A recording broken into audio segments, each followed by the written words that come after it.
कि हम जाइम ना रह के कमरवा से प्यार करी ना के तारा के कहत जाए के दीदी हम माइल कहती है कि करे के लिए आज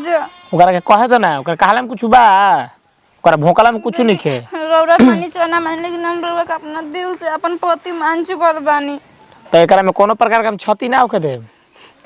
जान लो उनका कहला में कुछ नहीं के अब तू हमेशा ये रहबू बेशक हम ओकरा के छोड़ देम लेकिन तारा के कबो नहीं छोड़ सकत हो जान लो ए साफ नु गंगा जी के क्रिया खाता नहीं तारा के छोड़ सकत नहीं कबो प्यार करी ना बहुत ज्यादा नु दिलो जान से मोहब्बत करे नहीं हम प्यार के तो बातें छोड़ हमरा माई से फोन करके बतिया ली कि ना जी माई कहते कि ना ओकरा के भेज हम भैया के भेज तनी चाहिए कह दे पहुंचावे के अरे माई छोड़ तो तारा हम भाई से बतिया ले तारा बाबू से बतिया ले कह के करा के फोन लगा दी जो जी हम जाए ना भोले जे जोर का के फांसी लगा के अरे तहारा ई सब सोचला के चुप रह रोए के जरूरत नहीं खे एकदम चुप रह अच्छा नु परीक्षा साला दिया गुल अब स्नेह लाग गुल तो लाग गुल ए खातिर कुछ भी हम झेल लेम लेकिन तारा के त्याग ना सकी ना हम जी जरूर हम ढेर प्यार करी ना अरे हम समझौता नहीं बात के हम तो तारा से उतने मोहब्बत करे नी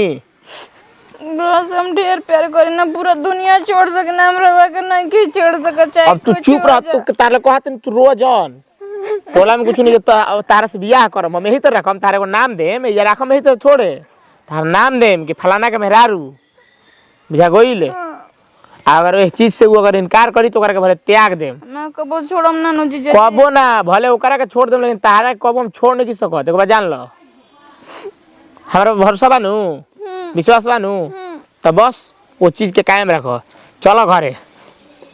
चली खाली खोले नहीं गिरो रानू हां तो चलो काढ़ा हम आवतनी निकालते हैं इगड़ी में खाली जी ठीक है बजा अब जा जा साला उ का जानतड़ी कि उनका चलते हम छोड़ देबे करके अगर से दिल लाग गुलबा तो लाग गुलबा कब हम छोड़ ना सकीना ए खातिर मर जाई चाहे मिट जाई ओकरा के छोड़ देम लेकिन साली के ना छोड़म बियाह करम देखिए दीदी अगर हमनी के घर की इज्जत चल नो तो ठीक ना होकी ठीक बनो पहले ही से रौरा नु काहे न कि समझत देखो ए कनिया कोनो जानबूझ के हम ऐसे नहीं करत तब हमर बहिनी उसे निकल गइल 77 तो हम का कर सकते का हमर के रौरा का चाहत रही मन घर में सर से लड़की के ले आई का जरूरत रहे अपना दिन अरे तो घूमे खातिर आई रहे वो सबे कोई जानता कि परीक्षा देवे खातिर अब जाते ने के आ सब देखो उ तो माने लड़का भी है उ छोट भी है हमर मरद कैसन मन के दू बच्चा के बाप हो के ऐसे करत रन अरे राम भैया जी चीज को मन का लाज शर्म बटुए अरे दूसरे के ना अपना लइकवन के मुंह देख लेतन कि का करतन का ना ए कनिया मन तो करतन कि जहर खा के मर जाई हो जल्लू लेकिन का करी रौरा काहे के तुम मोर माई रौरा काहे के सोचतानी बाकी देख ले आजकल ऐसा जुग जमाना हो गल बन तो बहिन बहिन पे भरोसा नहीं कि भाई भाई पे नहीं रखे के ओइसने सुनो बहिनिया का कर देतै सन काहे रोत रो रउआ नहीं की जानत कि काहे रोतनी कनिया हो एगो बात कही हम त बड़ी हमर बुझात रहे कि आंखें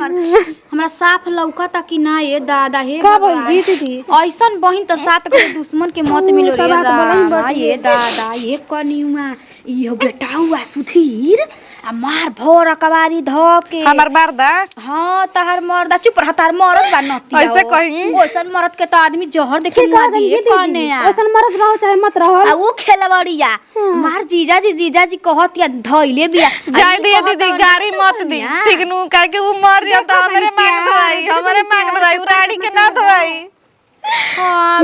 तन हड़न होई होला तनी दुख आ जान तो कनिया का कहतिया हम ना जाए तो ई बेटवा का कहत चुप रह तारा के अपन नाम देम तू का करे जाई हो ऐसा हाई मारे थी कइले बाड़ी हां हाय रे माई हम ओकरा के काहे खातिर बोलाई देखिए दीदी हम पहले ही दीदी के समझाते हैं कि देखी दीदी घर में सर से हम लड़की ज्यादा दिन ना रखल जाला तो का देख कहत रही नु बहिन ही हमर बहिन ही अब बहिन गुनी खेलवाड़ी हिय निमन ना हिय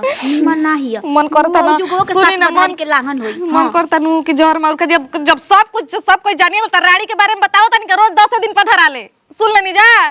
तबे नु आते अपने बहिने के घर ना सला से ये दादा भाई बाप के ना चिन्हेले हां बाप रे बाप पैसा अरे पहले हने बता तो आई छोड़ के ना हने का करिस रे तू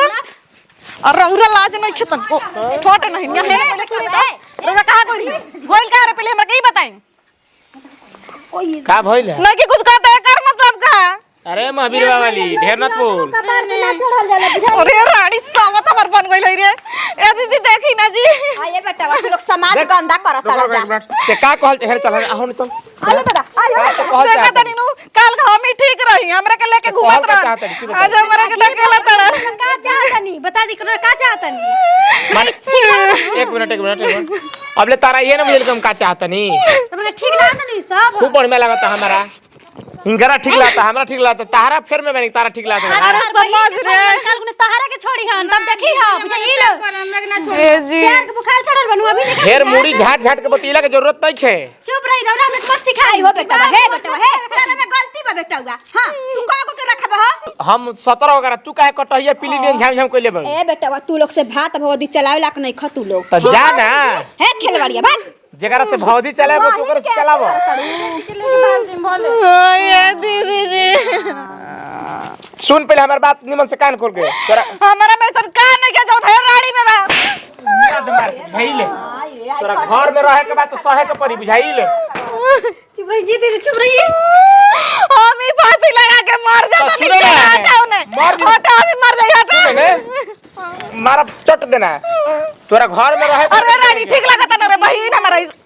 मारा की कान में का सीधे बिग दे बुझाइले चुप रही हम जाके अपना घरे खने घर में रहे के बाद तो सहे के भाई इहो घर में रही तेहू रहे भले ते ना रहे लेकिन ई रही जरूर बुझाइले चुप रही चला हो तू का रो तो अब एक चलो जा अब घर में तोरा रहे के बाद तो सहे के पड़ी सब चलो तनी तू लोग देखा जाओ दीदी देखिए ऐसे मत बोली बुझा चाहे कि हमर घर बिगड़ हो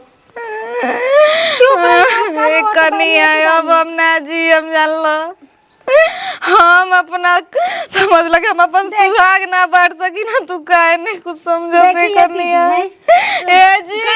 कुछ करे ना तो फर्क ना पड़े जब अपने वैसे कर दे बेटे तोरा का करम बताई ना चली और का टेंशन ले बानी ना तो अब दुख बाटे तो जाके केस उस कर दी हम जातनी आजे भैया के बुलावे